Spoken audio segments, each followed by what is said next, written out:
I took a stroll downtown this evening when I heard music echo through the night. So I started running so I wouldn't be too late. In the neon light, what the music gon' reveal through the night.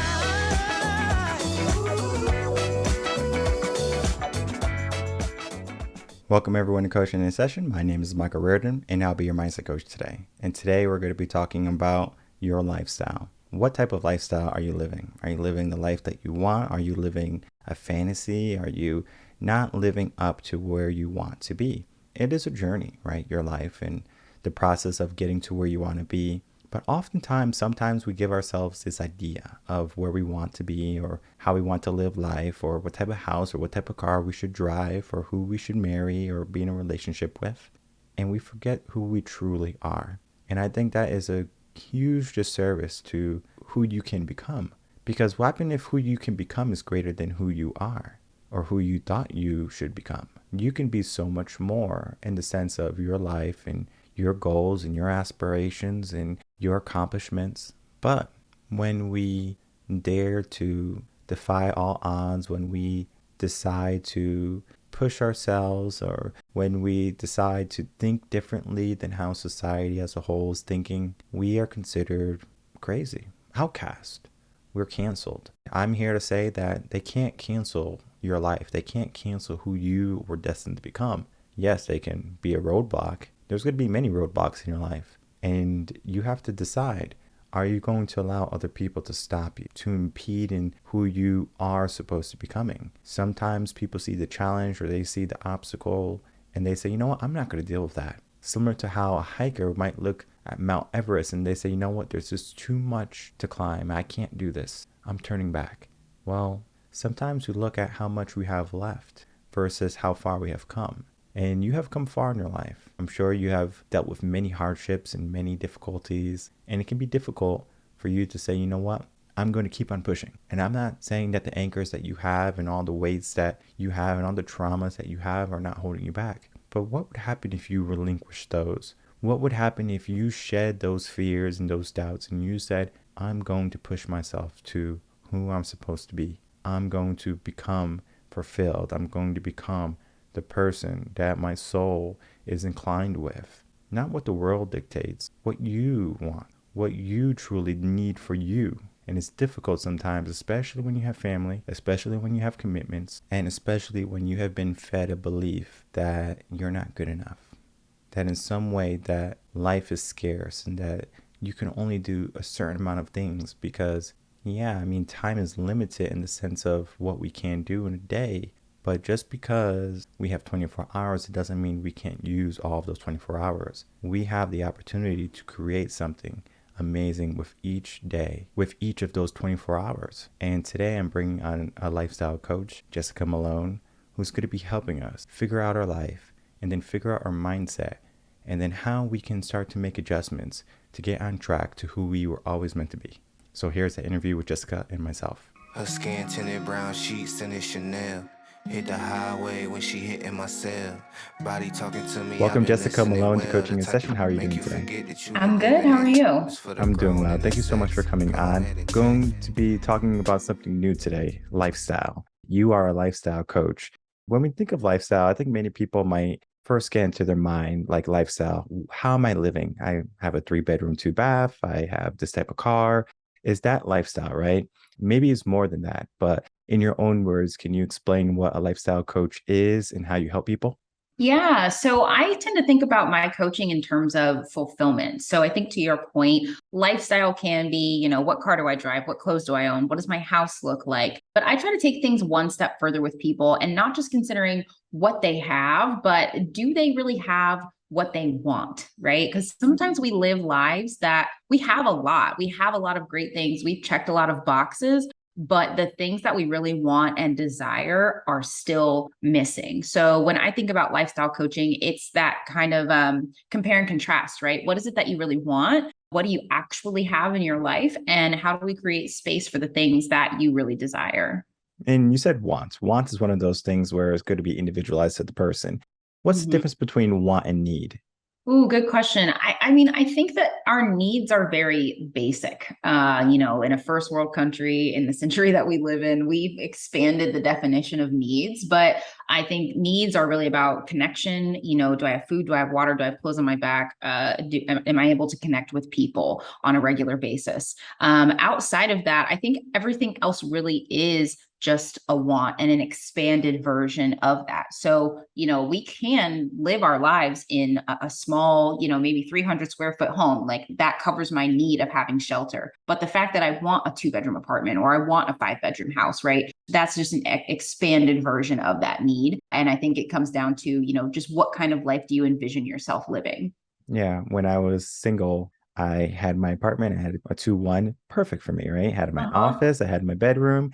When started a family, I was like, okay, this 2-1 is not going to fit. Right. So you get a 3-2, and then you're like, okay, now I'm in this 3-2. It's Yeah. working pretty well. And then you're realizing this 3-2 is not big enough. So now you're in a 5-3. And it's like we keep going up. Is Mhm. there a point where too much is too much?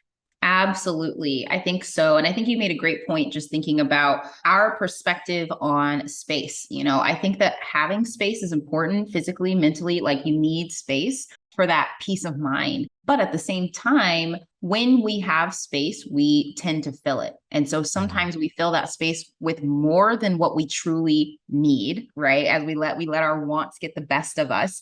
And so now it's like, do I feel burdened by the life that I live? So I think for everybody, that definition of what is too much varies by individual. But yes, we absolutely can get to a point where it's like, I have so much space and I've tried to use all of this space and now I just feel stuck. And do you think that's a correlation to society? Because I know, especially here in America, many people have a tendency to become materialistic. Hmm. It's easy to become materialistic because Amazon's always recommending something that we didn't need, but now we Right. know we want. Right. And so our carts are always full, whether we go to the grocery store or we go to an online store, where we're always filling ourselves with something else. And we Mm-hmm. have a tendency to always want the latest and the greatest, right? We have a perfectly good car that can get us to A to B, but they have this new model that can do one more thing that ours can't do. And we say, Right. you know what, we need that model. We have Right. a phone that is 1 year in the past, and we say, you know what, we need this new phone because it has this better camera by 2 megapixels. And I mean, Right. yes, I mean, it's awesome to take pictures, especially of like your family and then of traveling if you're like a world traveler. But we get to that point where we are always trying to keep up with the Joneses. And Hmm. what does that do to someone's mindset when they're always in that race to say, okay, I have to stay up to the latest and greatest. I have to be amongst my peers with the latest iPhone, because if you have an iPhone 6, you're probably being made fun of right now. Right. Absolutely. And I'm an Android user, so I get made fun of literally all the time. But I think to your question around mindset, it's such a tricky thing. I have a background in sales, and when you think about sales, marketing, advertising, it all boils back to the same thing. I have to show people that they're missing something, that they have a pain point, right? And so generally when we think about needs, it's like a physiological need. I'm having hunger pains, I need to eat, right? It's cold outside, I need shelter. But as we move into, like you mentioned, like in a first world country where for many of us our basic needs are generally covered on a day-to-day basis, it's like, how do these companies get you to want stuff? Well, they make it seem like you also have this need for something else, right? So now I have this pain point. Well, if you had those 2 extra megapixels, think of what you could do. And now my brain is exploring all these possibilities. And I think from a mindset perspective, what that does for us is it keeps us from remembering what's most important. And we start doing a lot more comparison. And at the root of everything, for most people who are feeling stuck, not working on their goals, etc., it's because they don't feel like enough, right? It looks different for every single person, or how it sounds in their mind is different for every person, but it always boils down to that. And so when we are constantly thinking about what's out there, what's better, how it could be improved, we just feed into that deck insecurity over and over and over again. And we just lose sight of what really matters to us. And I think that's exactly where you come in, because people are so quick to cover up themselves with Gucci designer, and they might not be confident. They might not be courageous or willing to put themselves out there. So they say, you know what, this is who I am. They drive a certain car. they have a certain phone, certain lifestyle, right? Mhm. They go down that lifestyle. They're thinking, okay, if I'm this type of person, maybe I'll morph into this person. Mhm. So there's an idea of, for example, let's say you want to be successful, you want to be wealthy, that you maybe purchase things above you so you Mhm. can grow into that lifestyle. Mhm. That doesn't necessarily always work because sometimes with that rise in lifestyle is going to increase your work. So you have to work more. You might be away from your family more. And it's something that you might not be inclined to do. You say, you know what? I don't want to work all these hours, but I do want this lifestyle. There's a balance between what we are willing to do versus what we would like to have. Do you find that when you're talking to people and then starting that journey with them, that you have to say, hey, this is where you want to be truly versus where you're presenting yourself to be?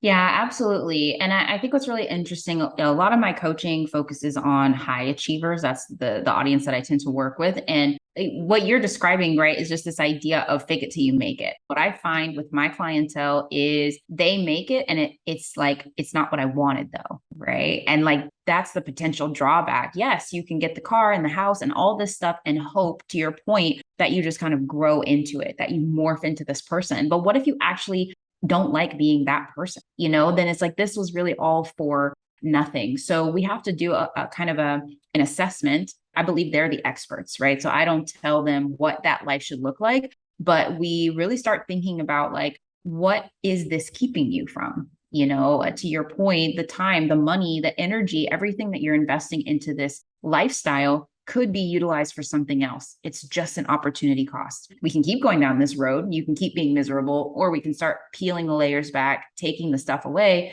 and now you can put that into good use. Is there a preference why you work with like high achievers versus someone who might be lower in the standard of their life goals and purpose? Yeah. So for me, it's more just about alignment. I myself, I've been an achiever my whole life. And so that's a group that I tend to resonate with. I think the concepts that I talk about are applicable to anyone. Like Right. anybody can take these concepts and change their life. But I get the high achiever, I get what they're going through, the mindset, all that stuff. And so that's why I put my focus there. Yeah, definitely. It's similar to like a teacher. For example, they might say, I like kindergarten, or I like middle school, or I like high school. Mhm. It doesn't necessarily mean that they can't teach other grades. It's just that they Right. have a preference. I mean, when I was a teacher, I taught K to 12. I didn't necessarily have a preference. I always favored elementary because they're always more vibrant. Middle Mm-hmm. school is a headache. High school I is pretty bet. simple because you just tell them what to do and they do it. But when we get clients sometimes and we're like, okay, well, let's look at your life. Let's really dissect it. And we look at what they built. And they might have built something amazing. They might have built an empire. They started a company from nothing. And, maybe they had a struggle or a story of struggle, and now they're finally successful. Is there some type of fear attached to losing what they have gained from that perspective of, I have worked my whole entire life to achieve this, and then now I have that fear of losing it? And it's not so much of adjusting my lifestyle to what I want it to truly be, but I'm afraid to lose it or to give it up into something that I'm not sure. And I think many people get into this idea that they know a destination. They're like, okay, once I get this, I'm going to be happy. That's a contingency. For example, once I get $1 million house, I'll be happy. So I'm living the $1 million lifestyle. Right. Once I get a Lamborghini, I'll be happy. But until then, am I not happy? What is that process for helping someone with that fear and then helping them understand that the contingencies that they give themselves are just a facade? Yeah, that's such a good question. And I would say the way that we tend to approach it is, I would say it's twofold, because sometimes the fear is losing it, and sometimes the fear is around sustainability. So for some people, it's like, I have achieved so much, and the only reason I'm not going after what I really want, even though I've already identified that, is like, I don't know if I can be successful in that. Right. I'm successful in this existing identity. Maybe that's academic, or I'm in the corporate world, But now that I want to launch a business, now that I want to do something outside of that, I don't know that I'm going to be good at it. So I'm not so worried about losing this life that I have. I maybe want that, but can I actually sustain this life that I say that I want to build? Because I've never really experienced it. And then I think to your point on the other side of that, you do have this fear of failure of losing things. But I think more people are worried about losing like their relationships or the identity that they've built and how that impacts the other people that are in their life. Right. So if I don't continue being this person, whether I like it or not, how does that impact my relationship with my mom, with my dad, with my best friend, with whomever else? Am I going to lose, these people just by being more of myself? And so what we tend to look at is one, like which of those fears are really present for you? And two, just really playing it out. Okay, let's ride that fear to the end. Let's say that you lost everybody in your life because you started being more of yourself. Would you prefer to keep them to continue not being yourself? And I think for most people, you put it in those plain terms and they're like, it's worth that risk. And then what they find out too is most people who really care about you, really love you, are still going to be there, right? The things that really matter, you're not going to lose what really matters to you and what you're really meant to have. And so it's really about just playing out that worst case scenario. And then, is that what you want? Because you can keep living the same life. There's nothing stopping you, but you have to decide what that trade-off is going to be. And I have lived that life where we look at the social media, we look at how many friends we have, we look at all the people who admire you, all your friends. And then it comes to a point where you ask yourself, like, is this really appropriate? Not an appropriate meaning like you should or should not have it, but is this going to help you to get to where you want to be?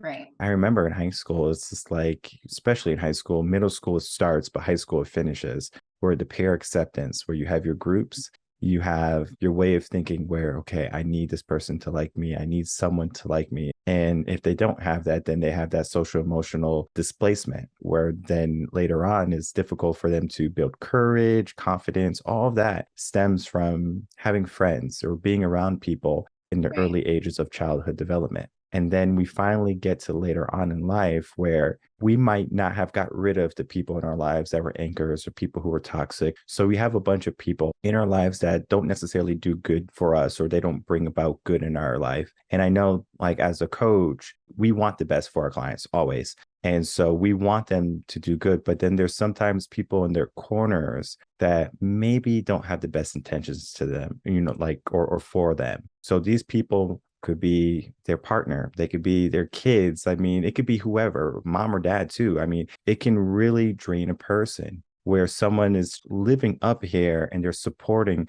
all these people. But then similar to how you said, do they belong? And if you revert it to yourself, your true self or how you really want it to be, would they stay? And I think it's that fear of losing people, the fear of being accepted. And then, of course, the identity that they had built, because it's about a dismantling sometimes so you can build what you really want. Because sometimes we were told to build something. We were told to pursue a career, whether it be, hey, you need to become a doctor if your parents are doctors or surgeons. Maybe they really push their kids to say, you need to be this. And then the kid is going down that path and they realize that I'm not happy. And all the friends they made, all the choices they made were just for the pleasure or the appeasement of their parents. So now they're at that crossroad. Do they defy their parents, defy their friends, defy all the years they spent in education just to pursue who they are on the inside? What's the benefit to that? I think the benefit in a general sense is like fulfillment, but I think more importantly, it's confidence. And I've done that myself. Like I left my job. I always performed in school, top performer, graduated top of my class, got into a big corporate company. I was there for 7 years and then decided, you know what, I want to launch this business. My business name is Not Your Average Fro. It's like it's not corporate at all. And I decided to leave my job, live out of a van. I really threw like everything to the wind. Now I'm in a place where, I'm back at work doing corporate while also having my business. My friends have not changed that significantly. My parents still love me, and it's like, I realize now I can be confident rather that like, no matter what, if I'm true to myself, like what is meant to be in my life will be. That I think gives you a sense of courage as you attack other things. So now that I've left my job and I'm still in one piece and my parents don't hate me for leaving that job they were so proud of, it's like, okay, well then I could feel confident and courageous enough to take another big leap in my life, whatever that may be, and know that I'm going to be okay and it's all going to work out. This is a two-pronged question. Did your parents ever say that if you leave your corporate job, we will disown you? And then after that is going to be, even if they did say that to you and they would disown you, would you still do it? Good question. So no, they never said that. That was definitely all in my head, right? And all a mental construct that I had created. And even if they would have, it would have been harder, but I think I would have done it anyway. Because it's like, I have to live with me at the end of the day. And I can't live with myself not knowing that I could have done something and I just didn't. Right. I work with a lot of teens, youth mentoring, things like that, near and dear to my heart because I was a teacher. And one of the things I saw in the schools was the unpreparedness that was going to occur to these young adults the moment they touched college. And I mean, you can even see it in high school. They don't know about finances. They don't know how to say no. There's always yes, yes, yes. Okay, how can I help? And then also another factor is parents. Parents play a huge factor into someone's decision to go off to college and to become something. Maybe they wanted them to take a part of the family business versus they don't want anything to do with the family business. They want to be a cook. They want to be a chef. They want to be Gordon Ramsay or something, right? Right. But they have that parent there saying, hey, we need you to do this. We need you to do this. And I'm there coaching them. I'm saying, listen, it's difficult to say no. It's difficult to fight that true self in you because there will come a point when you are going to not be happy where, yes, you can take the family business and you can do it for 10 years. And then you can probably say, you know what, I did the family business enough and go off to be a chef. You could do that. Is that delay going to impact you for the long haul? Sometimes people can become mentally fatigued, mentally drained. And it's similar to burnout, where burnout is not like, oh, I'm burned out, let me take a day rest. It could take months, sometimes years for someone to recover from burnout. And when we give ourselves a certain lifestyle or family gives us certain expectations to show up every single day to finally get to that burnout and we're like, okay, now I need some help. I need a coach. I need someone to help me figure this out. Burnout is one of the things I tell people if you can avoid it, because when you're in it, it's very difficult to get out. What do you tell people who have a lifestyle type burnout where they maybe bought too much stuff and now they're in credit card debt, or they feel like they don't have enough, so they're always continually buying everything? Similar to my mom. She's going to listen to this episode too. She goes on Amazon and she buys all this stuff. So I'm like, you don't need this. And she's like, but I do. And I'm like, you don't need it. So she's in a lifestyle right now where she's going to keep on buying stuff from Amazon and then she's going to have no room. I don't know where she's going to put it all. Right. Yeah. So my number one piece of advice, and this is what I center my coaching around as well, is to declutter. And I mean that in the most general sense. A lot of times when we think about decluttering, we're always focused on our home, but you can declutter your stuff. You can declutter your time, your money, your relationships, your mind, So that's where I say to begin. Learn how to let go, learn why you need to let go. And then that ball just starts rolling, right? So in the scenario of like, I've bought all of this stuff. Okay, first let's talk about like what you really want and what things you have that represent a life that, you've been faking it around, right? Let's start learning how to like practice, okay, I'm going to let go of maybe not the car, right? The car might be tough, but like maybe I let go of some nice headphones that I bought, I start letting go of things little by little. I build that confidence, I build that courage. Then I can look out to the rest of my life and say, okay, I want to dismantle all these other things because they're just not serving me in being fulfilled. And there's one critical aspect to why people always try to stay up to date. And I'm a fan of, for example, if you have a pair of headphones, let's say you have a Beat headset and it's a really good headset and you have already two pairs, there's a new one that comes out. So new Beats headphones, oh, you have to have it. Okay. Well, do you have to have 3 headphones? Probably not, right? You could probably get away with 2. If one breaks, you have a backup, right? I'm a big fan of plan B, where, okay, if the house is burning, what do we do, right?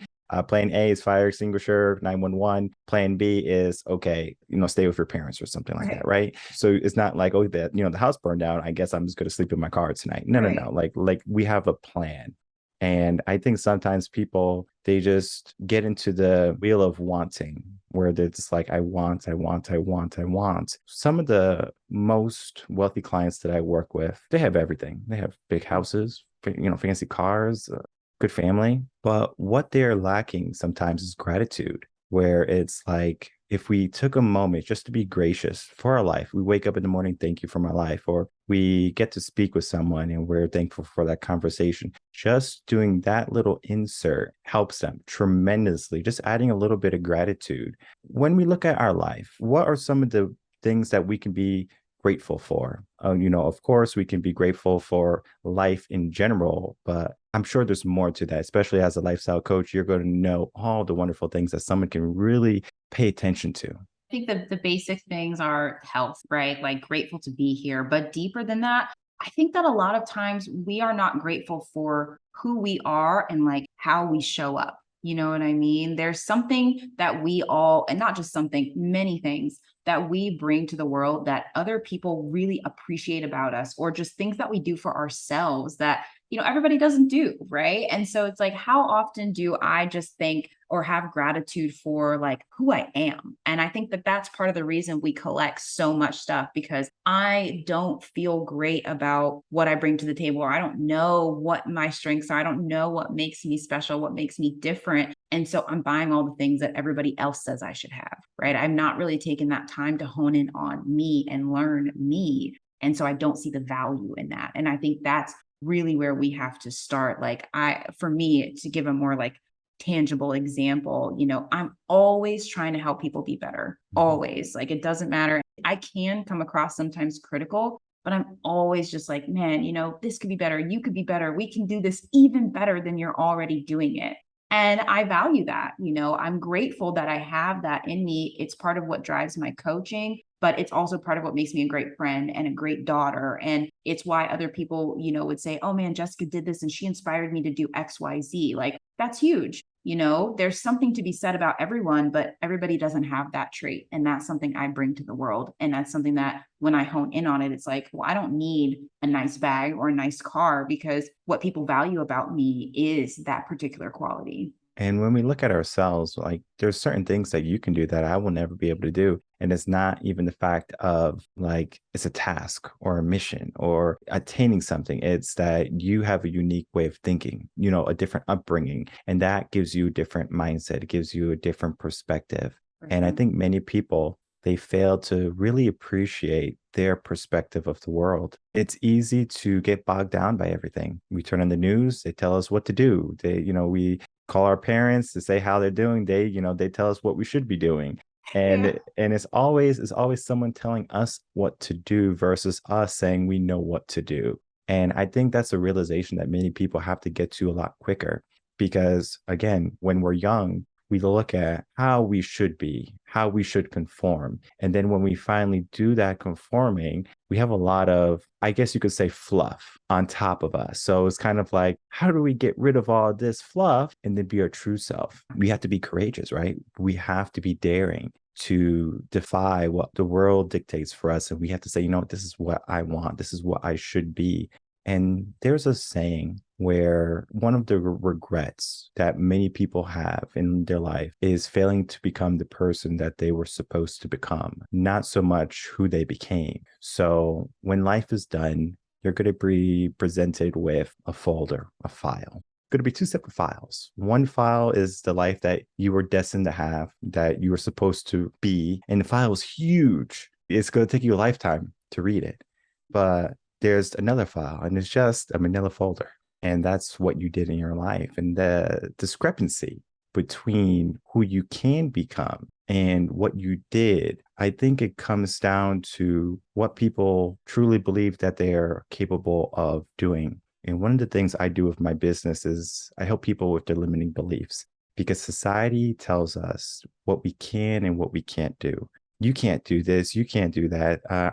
Look at Roger Bannister. You can't run a sub 4 minute mile. NASA, you can't go to the moon. You can't do that. So there's a lot of naysayers in the world. And until someone does it initially, then it's kind of like many people are like, it can't be done. What do you tell people who have an idea that might be so far-fetched, might have never been done before? And you say, what? You can do anything you put your mind to.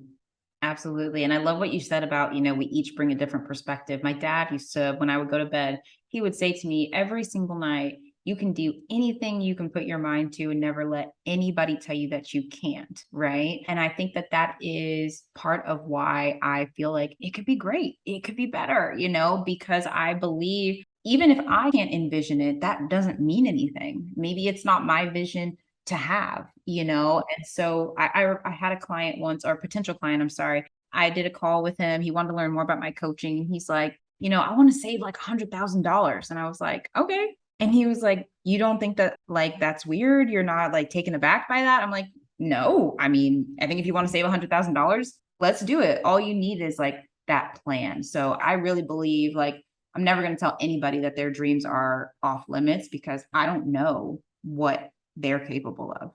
Yeah, I mean, I get far-fetched calls sometimes too, where it's like they're talking about something that has never happened before. If they talk to anyone who wasn't a coach or someone trying to help them, they would be labeled crazy. They was like, yeah, no, that's insane. You can't save $100,000. Like, you have lost it. All right. And you need some Right. help. All right. So instead of getting coaching, seek a therapist. But it's not that, right? We are there to facilitate dreams, to facilitate the life that you're going after. And sometimes you need some accountability. Sometimes you need some encouragement, because you might have, again, a family system that is not conducive to your growth. And there's nothing wrong with that. So when you're having a coach, like, that person's there to hold you accountable, because looking back again, your family might not be the most supportive system that you have. In reality, yes, family should be a great support system, but sometimes not everyone has that. Sometimes people can have very toxic families where they can come to a coach and they can say, I really want to do this. Then you have to put in the work too,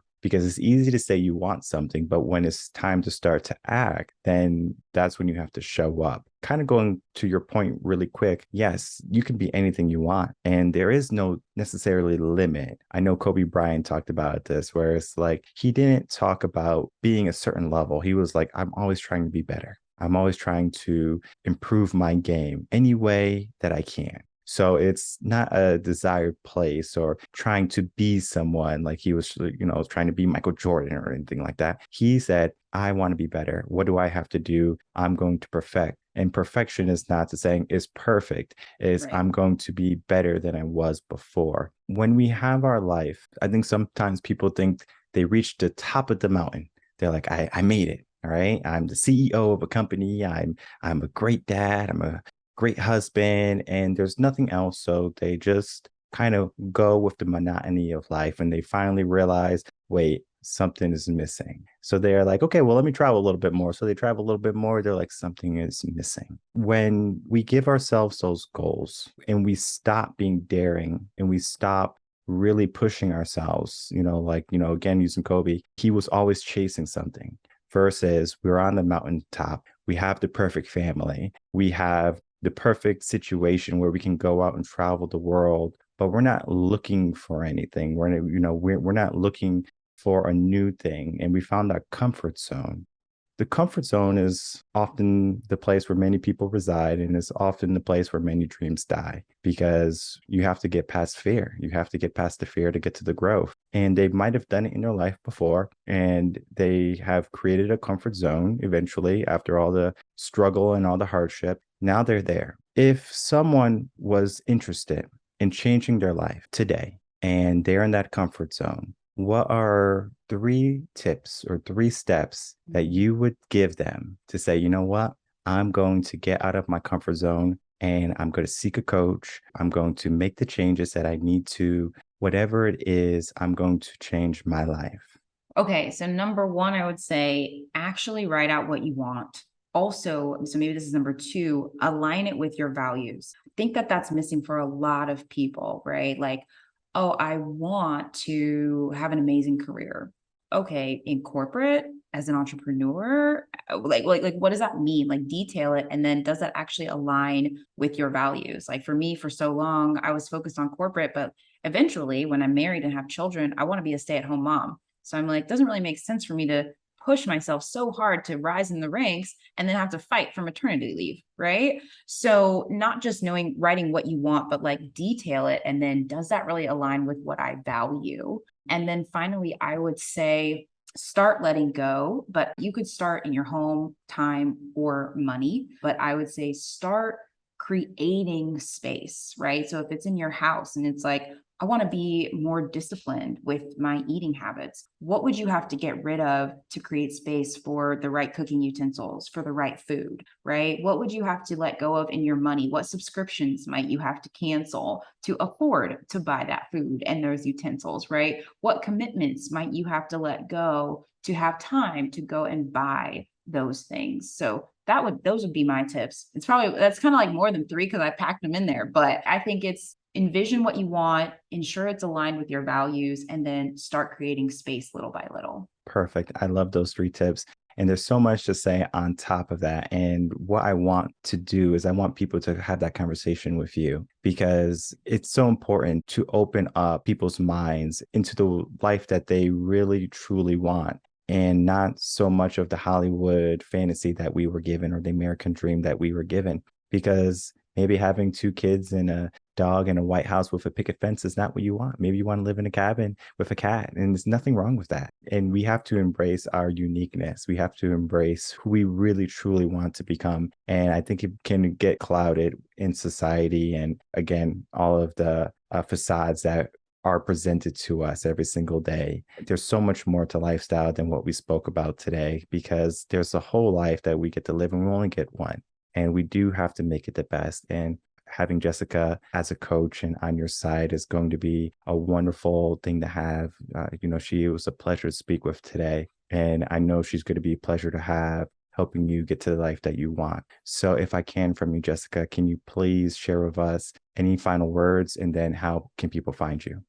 Sure. I would just say, come learn more about what I've got going on. And if you're interested, let's hop on a call. You can find information about me at nachoaveragefro.com. So that's NACHO, like the chip, and then averagefro.com. And I use that same handle on Instagram at nachoaveragefro. Perfect. And all of that information will be in the description box below. So people can easily reach out to you and they can really start to get their lifestyle back in track. I'm excited for all the people coming out because right now I think there's a lot of people who have forgot how to live. And for you to be able to provide that to them, I think it's going to be a huge service. So thank you so much, Jessica Malone, for coming on Coaching in Session. Great pleasure. Thank you. I would like to thank my guest, Jessica Malone, for coming on Coaching in Session. Always a pleasure to talk to wonderful coaches who help people get into a better life, better mindset. When you're dealing with your lifestyle, we are looking at things. Typically, a mindset coach doesn't really go down. Now, of course, we have the idea of we want this, right? So, for example, you want to be financially secure. Mindset, we look at the options, right? We talk about what type of mindset you need to get there, and then we get there. We present ideas. This is what you could be doing, whether it be Airbnb, get a job, sell an organ. Well, maybe not sell an organ, but you are going to be figuring out how you can make the adjustments that you need for yourself. And it's important for you to realize that you can become whoever you want. And I love the 3 steps that we spoke about at the end of the interview because they are truly there to help you. And one of the things that I love about step 1 is that write things down, right? To make a list of the things that you want. You might hear this like for Amazon. Like I do this for Amazon quite a bit, where if I want something, I will put it in the cart and I'll put it for save later. And I just see how long it stays there for save later. I have items that have been there for over a year. So I wanted it at one point, but then I said, you know what? I don't necessarily need it. And so when you're trying to declutter your life and when you're trying to figure out what is really mandatory, you have to figure out, all right, what are your habits? Because maybe you have a habit of always going on looking at your today's deals on Amazon or going on to, an online store and buying something, one item only maybe. You only bought one item, but after the end of the month, you bought 30 items. It adds up. It adds up and it becomes those weights and it becomes those obstacles that keep us tied down. And sometimes what we have to do is get out of our old habits and create new habits. And lifestyle might be the goal, it might be what we're looking to attain, but then it's also looking at your habits. It's looking at, well, what do you truly want in life? And then making the adjustments. And the adjustments won't be easy. And that's why I encourage everyone to get a coach. And Jessica's going to be a wonderful coach if you are in the realm of being a high achiever and you're looking at adjusting your lifestyle. Whether you're trying to lower it or increase it, it doesn't necessarily matter. But you have to make the conscious effort to make that change for your life. And sometimes people, they just throw it to the wayside until time runs out. And then it becomes a regret that you didn't do everything you could in this life. Because in life, we only get one of them. So how can we make this one the best? And we can start by making sure you have a coach that's going to help us get to the life that we want, helping us get to the mindset that we want, and then helping us become the person that we were always truly destined to be. My name is Michael Rearden. I'm a mindset coach. If you have any questions, you can email me coachinginsession@gmail.com. And I will see everyone on the next episode of Coaching in Session. Until then, everyone, take care.